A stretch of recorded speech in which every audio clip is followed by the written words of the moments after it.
Palavra Final, com Alexandre Garcia, direto de Brasília. Hoje foi o dia da retomada do Congresso Nacional e do Supremo. Interessante que a gente olha a pauta do Supremo para novembro, parece que é só coisa contra a polícia e a favor de bandido, né? É sobre a revista nos presídios, a violência policial, né? Já se chama de violência policial, já começa assim, qualificando e julgando, né? E esses direitos de bandidos, como a nação toda, né, foi induzida por coleguinhas meus, né, a achar terrível que ilegais, gente que descumpriu a lei nos Estados Unidos, viesse algemada no avião. Imagina soltar mais de 80 dentro de um avião, um motinho que seria, né?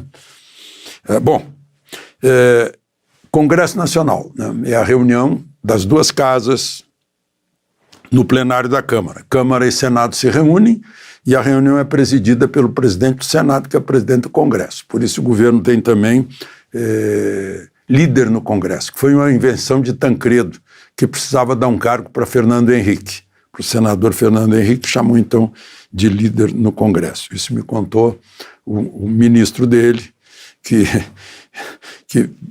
quando o Tancredo deu a lista de ministros, olha, Zé Hugo, você vai anunciar, Zé Hugo Castelo Branco. Eu disse, mas não tem nada para o Fernando Henrique? Ah, é mesmo. Ah, vamos botar aí então, líder do governo no Congresso. Bom, hoje pela manhã, os recém-eleitos presidentes da Câmara e do Senado, Alcolumbre e Mota, foram a Lula cumprimentar e tal, se apresentar. Lula não foi à abertura do Congresso. Mandou 2 ministros para ler uma mensagem, né, sobre os objetivos do governo e tal. O que eu já destaquei e destaco de novo, né? Alcolumbre disse que vai defender as emendas dos parlamentares. Mas Hugo Mota, ao levantar a Constituição, como fez o doutor Ulisses, deu a impressão de que ele quer resgatar a Constituição. Ele está mostrando que a Constituição está viva, está acima de todos, inclusive do Supremo. A Constituição está acima de todos, né?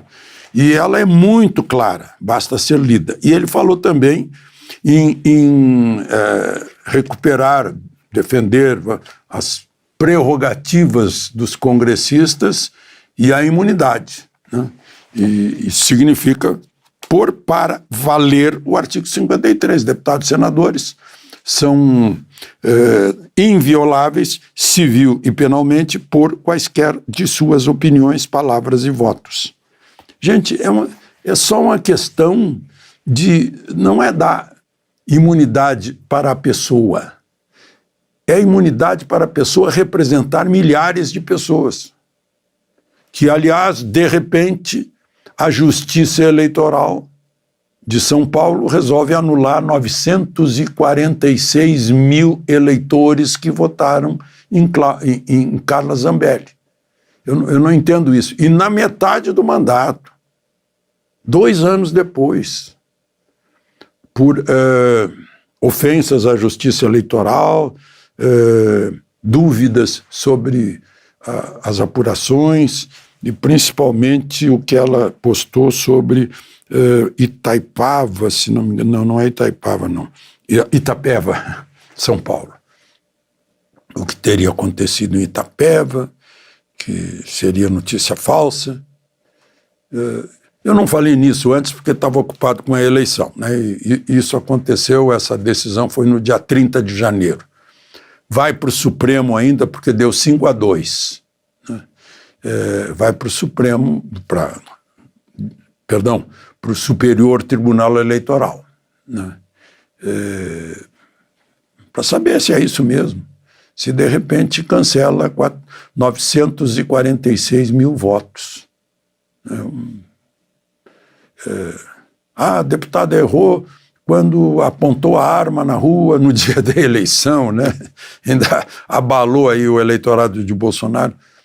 Mas não é isso que está em jogo. Isso não é o eleitoral, isso está em outra... Está no penal, criminal, sei lá se ainda está. Mas no eleitoral. Então anularam o 53, artigo 53. Ela era deputada. Deputada no exercício do mandato. Ela é inviolável civil e penalmente, por quaisquer opiniões, palavras ou votos. Ela está sendo punida por opinião, certamente, porque achou que a contagem digital, isso e aquilo, não? Mas não foi de iniciativa do tribunal. Foi uma colega dela, a Bonfim, do PSOL, Sâmia Bonfim. E é interessante, eu sempre imaginei que alguém que entra na justiça contra outra pessoa é parte interessada, para não ser prejudicada, ou que foi prejudicada, que foi atacada. Mas não me parece que ela tenha sido atacada, deve ter entrado por amor a Carla Zambelli. Estranho. Bom, o Estadão está batendo numa tecla, voltou hoje a falar nisso, mostrando que tem laranja numa empresa que ganhou concorrência no Ministério da Gestão. O Ministério da Gestão Pública é da ministra Dweck. Ela é aquela que fez uma explicação dizendo que rombo não é rombo, é superávit, né? O Carlo Cauti, meu colega de Oeste, teve uma tirada maravilhosa. Vai ver que é um rombo trans que se sente como superávit ou como lucro. Mas, enfim, no ministério dela ia contratar muita gente para servir o governo em geral. E é um contrato são milhões.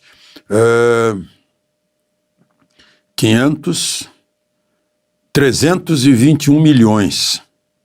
E o Estadão está mostrando que a empresa R7 Facilities, é uma empresa brasileira, não sei porque que tem nome em inglês, né?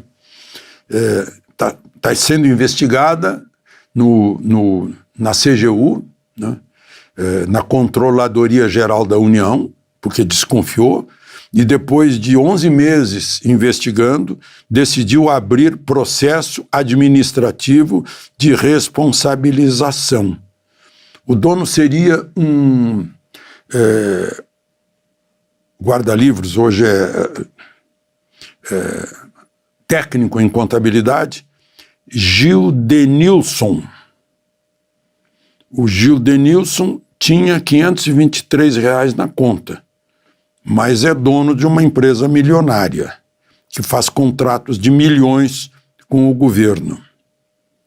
O concunhado, segundo o Estadão, o concunhado desse dono, Gil Denilson, não sabia que o concunhado dele tinha uma empresa milionária. O Estadão mostra, inclusive, a casa do Gil Denilson. Tem um carro antigo, uma casa super modesta, coisas estranhas acontecendo, enfim, agora tem um processo administrativo, né? E eu também não falei sobre a torcida de Recife, do clássico Sport e Recife. Selvagens, bando de selvagens. O que me chamou a atenção é a idade, todos jovens e selvagens, e vândalos por natureza. Ou seja, como não tem nada no cérebro, o argumento é o da violência. Quem parte para a violência porque não tem argumento. E que argumento vai ter? Um dizer para o outro que o meu time é melhor que o teu. Quer dizer, não existe argumento. É uma espécie de descarga de gente que está frustrada por muita coisa e sai pela rua batendo uns nos outros, quebrando, empalando, como aconteceu. Meu Deus do céu, que coisa cruel. Ou seja, as pessoas não têm nenhum respeito a nada. Nem a lei, nem a civilidade, nem a cidadania, nem ao próximo. É zero. E me preocupa porque é uma geração, é muita gente. O que vai acontecer? Que país é esse? Né? De onde é que vem essa violência? É de casa? É da escola? É de onde? De onde é que baixa essa violência na cabeça deles? Que futuro vão ter? Isso sem falar no prejuízo que estão dando a tudo em Recife. Imagina uma cidade acolhedora de turistas, de repente, não vou mais para lá. O dia que der um jogo de futebol vai ser um quebra-quebra danado. Né? De Brasília, Alexandre Garcia.